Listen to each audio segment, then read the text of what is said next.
Halo kawan FH, kembali lagi bersama saya Dinar Fuza dalam FHUB Podcast. Produk yang beredar di masyarakat belum semua terjamin kehalalannya. Sementara, menurut Amanat Undang-Undang Dasar Negara Republik Indonesia tahun 1945, negara menjamin tiap-tiap penduduk untuk menjalankan ajaran agamanya. Dalam konteks ini, negara harus menjamin dan melindungi bahwa konsumsi produk halal untuk masyarakat Muslim. Sejalan dengan tema tersebut, hari ini kita akan membahas terkait sertifikasi produk halal. Telah hadir bersama saya dosen Fakultas Hukum Universitas Brawijaya, Kompartemen Hukum Islam, Bapak Naji Fargoli, SHI MH. Selamat pagi Bapak, Selamat datang di FHUB Podcast. Terima kasih sudah meluangkan waktunya untuk bergabung bersama kami. Izinkan saya mengawali dengan sebuah cuplikan berita terkait sertifikasi produk halal berlaku per 17 Oktober 2024 untuk seluruh pelaku usaha. Bagaimana Pak Naji sebagai seorang akademisi di bidang hukum Islam menyikapi segera berlakunya kebijakan ini?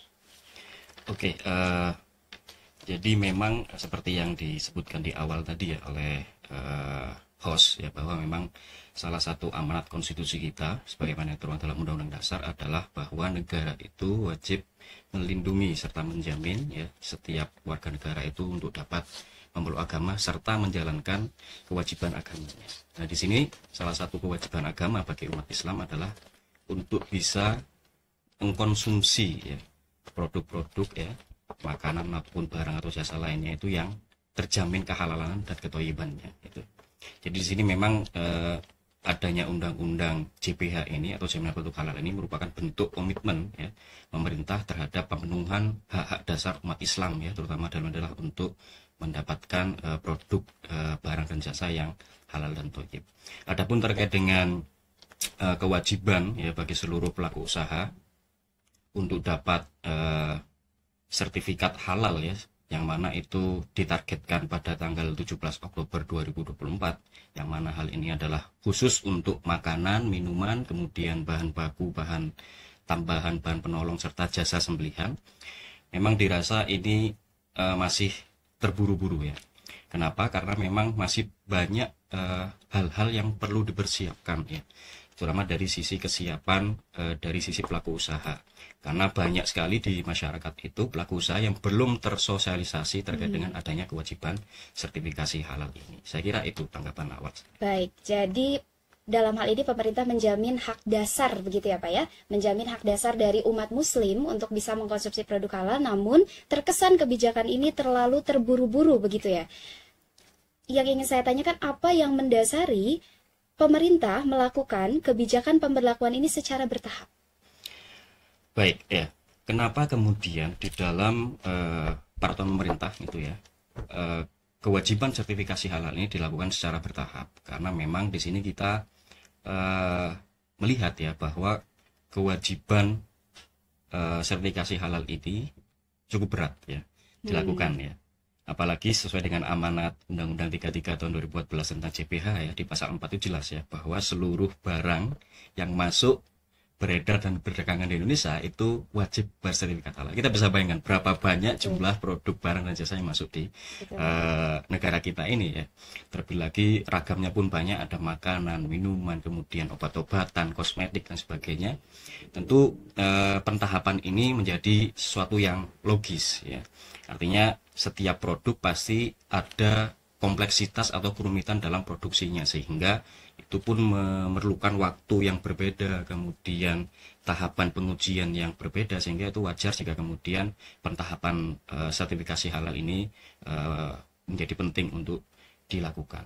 Oke, menjadi penting untuk dilakukan begitu. Tadi sempat disampaikan bahwa terkesan terburu-buru padahal belum tersosialisasi sepenuhnya begitu ya Pak ya. Apa sebetulnya peran konkret ya Pak yang bisa dilakukan? Kebetulan di FHUB ini mungkin kalau tidak salah ada lembaga penjamin halal. Betul. Begitu. Ya. Apa yang bisa dilakukan untuk kita bisa juga mendorong, mengakselerasi, membantu pemerintah untuk semua masyarakat bisa terfahamkan gitu Pak? Baik ya, betul. Di institusi kita sendiri di UB itu ada yang namanya Halal Institute ya, dan juga di UB ini memiliki LPH, yaitu lembaga pemeriksa halal. Jadi jika kita berbicara terkait dengan jaminan produk halal, maka situ ada beberapa lembaga yang terlibat ya. Di sisi lain, pemerintah sudah membentuk yang namanya BPJPH, yaitu Badan Penyelenggara Jaminan Produk Halal, yang memang punya kewenangan penuh untuk melakukan hal-hal yang berkaitan dengan produk halal ini ya, mulai dari membentuk kebijakan termasuk penerbitan sertifikat halal itu sendiri. Nah, di sini memang peran pemerintah, kemudian ya stakeholder lainnya termasuk para akademisi, praktisi, dan juga ormas-ormas Islam tentunya adalah bagaimana kemudian bisa memasyarakatkan atau mensosialisasikan kewajiban sertifikat halal ini. Karena kita tahu sebelum adanya UU JPH atau kewajiban sertifikat halal ini, sertifikat halal itu sifatnya hanya voluntary, jadi hanya pelaku usaha yang mau saja ya, yang mungkin ada pertimbangan-pertimbangan tertentu kemudian menginginkan untuk mendapatkan sertifikat halal. Itu sebelum ada Undang-Undang JPH. Tapi setelah Undang-Undang JPH berlaku, ini bukan lagi voluntary tapi sudah menjadi mandatory, artinya wajib. Ya, mau pelaku usaha mikro, kecil, menengah sampai besar itu semuanya wajib bersertifikat halal. Jadi di sini memang perlu terus ada sosialisasi ya, ini yang penting gitu ya. Dan karena banyak masyarakat yang belum tersosialisasikan terkait dengan kewajiban sertifikasi halal ini. Oke, jadi memasyarakatkan dengan sosialisasi begitu Betul. Pak. Izinkan saya bertanya terkait lebih kepada isu hukumnya begitu Pak. Undang-Undang 33 tahun 2014 yang sudah terbit, mengapa pemerintah baru memilih langkah untuk mandatorinya sekarang? Kenapa tidak sejak undang-undang itu hadir? Apakah harus menunggu PP 39 tahun 2021 dulu yang merupakan aturan pelaksanaan dari Ciptaker, atau apa yang menjadi landasan yuridis, sosiologis, filosofis pemerintah memutuskan per 17 Oktober? Baik, jadi jika kita berbicara terkait dengan latar belakang ya, kenapa kemudian Undang-Undang JPH ini diundangkan ya. Karena memang sebelum ada Undang-Undang JPH tadi seperti yang saya sebutkan di awal, sifat dari sertifikasi halal adalah voluntary, yang mana hanya masyarakat atau pelaku usaha yang berkenan saja yang bisa mendapatkan sertifikat halal. Yang mana di situ ya, lembaga yang berwenang ya untuk mensertifikasi ada dua, yaitu LPPOM dan juga MUI ya.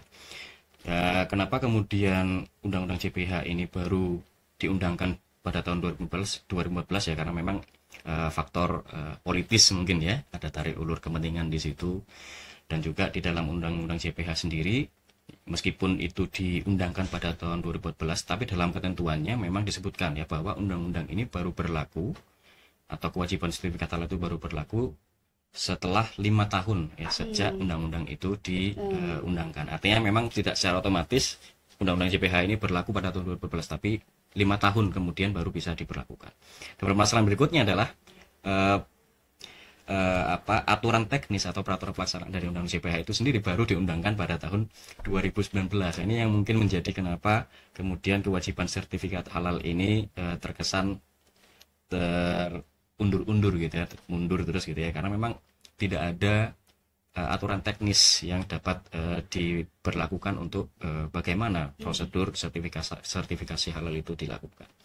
Jadi saya kira memang ini ya kembali lagi ya kepada komitmen atau political will dari pemerintah ya, seserius apa pemerintah itu untuk kemudian benar-benar menerapkan jaminan produk halal pada seluruh produk yang beredar di Indonesia.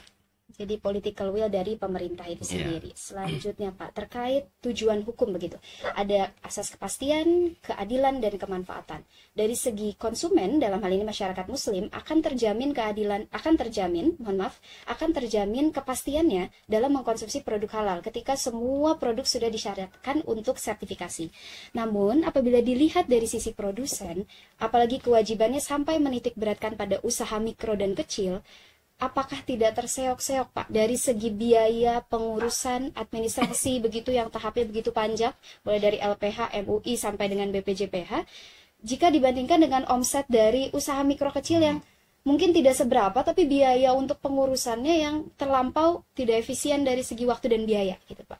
Ya, ya itu menjadi salah satu di antara beberapa tantangan ya yang dihadapi oleh pemerintah di dalam menerapkan jaminan produk halal ini. Tadi disebutkan di awal, tantangan utamanya adalah dari sisi sosialisasi yang dirasa memang masih belum masif dan kurang.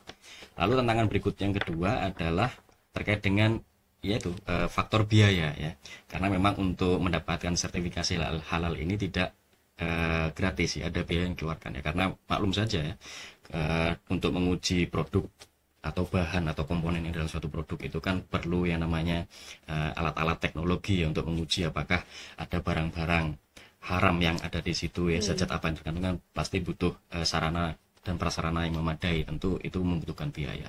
Tapi di sini pemerintah sudah menerapkan kebijakan ya untuk proses sertifikasi itu sendiri ya. Jadi ada dua jalur yang bisa ditempuh oleh masyarakat ketika hendak melakukan sertifikasi produknya. Yang pertama adalah jalur reguler yang mana memang itu berbiaya ya. Lalu juga ada jalur self declare atau pernyataan mandiri oleh pelaku usaha terkait dengan kehalalan produknya, yang mana itu hanya berlaku bagi para pelaku usaha mikro. Jadi di sini pelaku usaha mikro itu mendapatkan bantuan ya, ini berupa penggratisan atau tanpa dipungut biaya ketika yang bersangkutan mengurus sertifikasi halal, asalkan selama produknya itu sudah terjamin kehalalannya dan proses produksinya tidak menggunakan prosedur atau teknologi yang kompleks. Itu syarat utama ketika pelaku usaha mikro yang hendak mengurus sertifikasi halal tanpa adanya pungutan biaya. Jadi ada keberpihakan dari sisi keadilan untuk produsen dalam hal ini melalui self-declare, begitu ya Pak ya. Gratis, kalau saya baca itu sehati ya, sertifikasi halal ya, gratis. Nah, namun apakah begini Pak, tidak menyebabkan ketika self-declare yang mungkin dilihat minim pengawasan, minim pemeriksaan, apakah akan memungkinkan adanya polemik baru, kenakalan dari pelaku usaha yang sebetulnya memasukkan komposisi-komposisi tidak halal begitu ke dalam produknya, namun karena sifatnya ini adjust sendiri gitu ya Pak ya, checklist sendiri, menjadi ya tidak begitu terpantau, sedangkan yang digratiskan ini untuk pedagang kaki lima begitu ya Pak ya, misalkan usaha mikro kecil, yang mana itu lebih rentan dekat dengan masyarakat gitu Pak. Betul ya. Jadi memang untuk self declare sendiri masih menimbulkan pro kontra ya di masyarakat tentunya, karena sejauh mana kemudian produk atau barang dihasilkan itu terjamin kehalalannya. Jadi dalam prosedur self declare sendiri tidak sesederhana yang kita bayangkan atau kita pahami selama ini ya, yang dimana kemudian pelaku usaha secara mandiri menentukan kehalalannya ya. Tapi di sini tentu ada prosedur yang harus dilalui ya.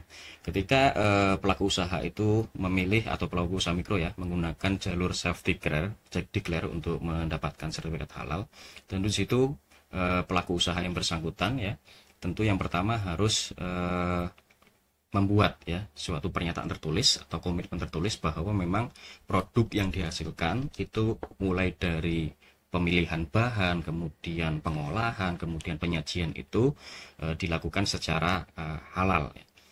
Nah, kemudian untuk dapat sertifikasi itu pelaku usaha itu harus mempunyai yang namanya penyelia halal ya. Jadi untuk menentukan apakah barang ini halal atau tidak, itu yang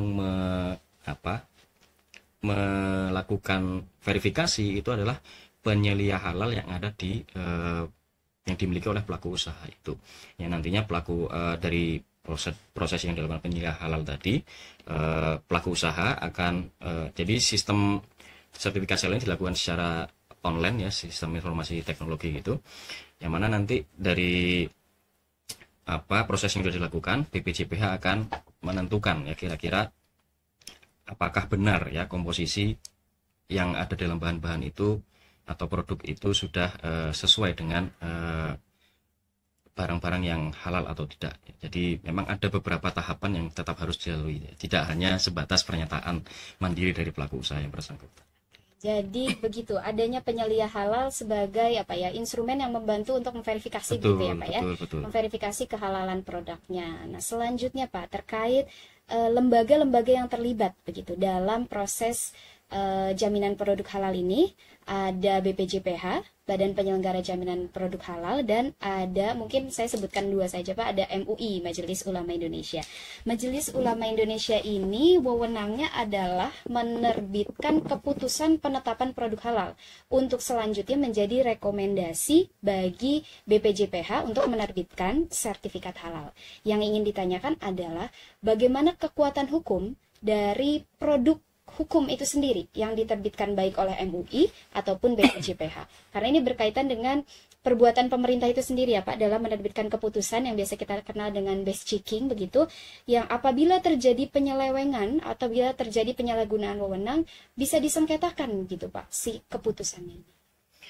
Baik, jadi memang kewenangan untuk menerbitkan sertifikat halal itu adalah berada di BPJPH, yaitu Badan Penyelenggara Jaminan Produk Halal, yang merupakan lembaga ya resmi pemerintah di bawah naungan Kementerian Agama seperti itu ya. Namun memang dalam proses penerbitan sertifikat halal ini tadi sudah saya jelaskan ya, ada beberapa pihak yang terlibat ya. Ada pelaku usaha yang mengajukan sertifikasi, lalu nanti ada LPH yaitu lembaga pemeriksa halal yang selaku lembaga yang menguji ya komposisi dari bahan yang ada dalam produk itu. Lalu juga ada MUI ya. MUI di sini adalah memang bukan lembaga negara ya, tapi MUI di sini ditunjuk oleh negara sebagai lembaga yang berwenang untuk menetapkan kehalalan suatu produk, yakni dalam bentuk fatwa. Nah, dari fatwa penetapan halal yang ditetapkan oleh MUI tadi menjadi bahan pertimbangan BPJPH untuk menerbitkan sertifikat halal. Jadi ketika terjadi sengketa terkait dengan sertifikat halal, maka yang disengketakan adalah sertifikat halal yang diterbitkan oleh BPJPH, bukan penetapan halal dari MUI. Karena penetapan halal dari MUI itu hanya sebagai dasar pertimbangan BPJPH untuk menerbitkan sertifikat halal. Begitu ya. Terlebih BPJPH dalam hal ini berada di bawah Kementerian Betul. Agama begitu ya Pak. Jadi yang sifatnya merupakan keputusan atas perbuatan pemerintah ini adalah produk sertifikat halal dari BPJPH. Selanjutnya Pak, apakah dimungkinkan suatu pelaku usaha itu dia bisa memproduksi produk halal dan produk non halal juga, namun dipisahkan begitu Pak, pengemasannya, pendistribusiannya, produk antara produk halal dan non halal, atau memang tidak ada sama sekali di Indonesia?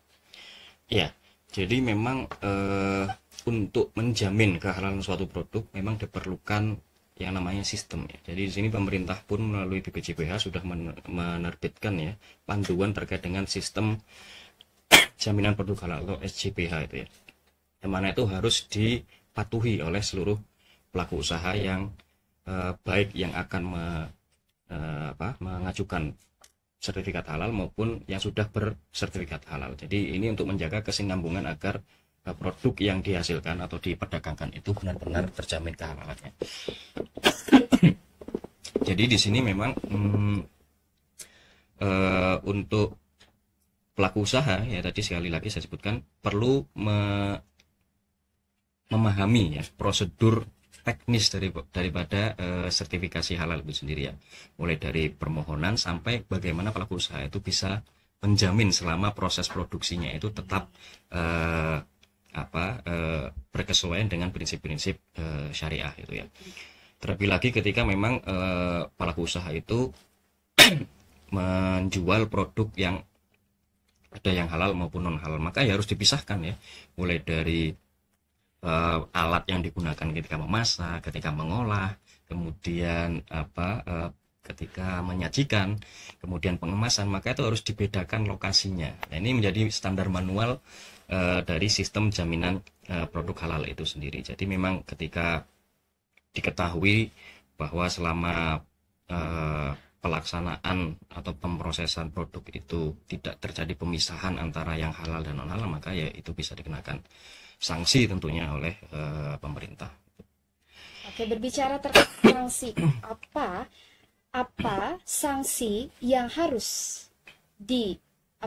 terjadi pada pelaku usaha apabila ditemukan kemudian setelah 17 Oktober 2024 ditemukan pelaku usaha yang seharusnya sesuai ketentuan pemerintah sudah bersertifikat halal namun ternyata belum mengurus sertifikasi halalnya? Ya, jadi memang sebelumnya ya memang target dari pemerintah untuk produk berupa makanan, minuman, kemudian bahan baku, bahan olahan, bahan tambahan, kemudian jasa sembelihan memang ditargetkan 17 Oktober 2024 itu harus semua ya sudah bersertifikat halal. Tapi kita sadar ya bahwa itu bukan merupakan usaha yang mudah. Terbukti dari target yang ditetapkan pemerintah baru 40% kurang lebih ya yang terpenuhi, sehingga baru-baru ini kemudian ada revisi kebijakannya yang semula 17 Oktober 2024 diundur menjadi 17 Oktober 2026. Jadi masih ada sisa waktu 2 tahun ya bagi pelaku usaha tentunya belum sertifikat halal yang bergerak di bidang makanan dan minuman dan jasa pilihan itu untuk segera ya mengurus sertifikat halalnya ya, karena ada perpanjangan waktu 2 tahun ya, seperti itu. Oke, begitu. Dari tadi yang keseluruhan gitu yang diceritakan oleh Pak Naji begitu, bagaimana pemerintah memiliki komitmen untuk memenuhi hak dasar umat muslim dan terlebih pelaku usaha juga harus memiliki komitmen untuk menjaga kredibilitas dan integritas begitu ya Pak dari komposisi bahan yang digunakan. Terakhir Pak, apa rekomendasi pesan ataupun yang ingin disampaikan atau yang dapat disampaikan dan menjadi poin penting begitu Pak, baik untuk pelaku usaha ataupun umat dalam ini masyarakat muslim terkait kemaslahatan produk halal. Baik ya, tentu di sini hal pertama ya, yang paling urgent yang harus dilakukan oleh pemerintah tentunya harus terus ya melakukan sosialisasi terkait dengan kewajiban sertifikat halal ini ya, karena memang ketika pelaku usaha terbukti tidak memiliki sertifikat halal ketika jangka waktu yang ditentukan telah usai, maka tentu ada sanksi yang menghantui pelaku usaha itu ya, mulai dari pengingkatan tulis hingga sampai pencabutan atau penarikan barang atau produk dari masyarakat gitu ya. Jadi memang di sini sosialisasi itu sekali lagi penting untuk dilakukan. Lalu yang kedua tentu di sini faktor biaya ya. Jadi memang dirasa berat bagi pelaku usaha tentu apalagi pelaku usaha kecil menengah ya terkait dengan biaya untuk sertifikasi halal ini, maka di sini pemerintah perlu sekali lagi ya menegaskan komitmennya berupa fasilitasi pembiayaan. Ya, mungkin ada beberapa bantuan-bantuan pembiayaan yang dianggarkan dari APBN maupun APBD maupun lain sebagainya. Di sini memang masyarakat perlu dibantu ya dari sisi biaya ya supaya masyarakat pun tertarik untuk patuh terhadap kewajiban sertifikat halal ini. Baik, begitu ya. Dua saran atau dua rekomendasi dari Pak Naji selaku akademisi di bidang hukum Islam bahwasannya pemerintah perlu memasyarakatkan dengan melakukan sosialisasi, dan yang kedua turut serta dalam memfasilitasi biaya pengurusannya begitu ya Pak. Dan mungkin itu menjadi akhir dari perbincangan kita pada seri kali ini terkait sertifikat produk halal. Terima kasih banyak Pak Naji sudah meluangkan waktunya untuk berbagi bersama kami di podcast FHUB Podcast. Sekian kawan FHUB, terima kasih atas antusiasmenya dan jangan lupa untuk terus komen, share, dan subscribe di FHUB Official. Mohon maaf atas segala hilaf dan kurang. Saya Dinar Fuza bersama narasumber saya, Bapak Naji. Pamit undur diri. Terima kasih. Sampai jumpa di sesi berikutnya.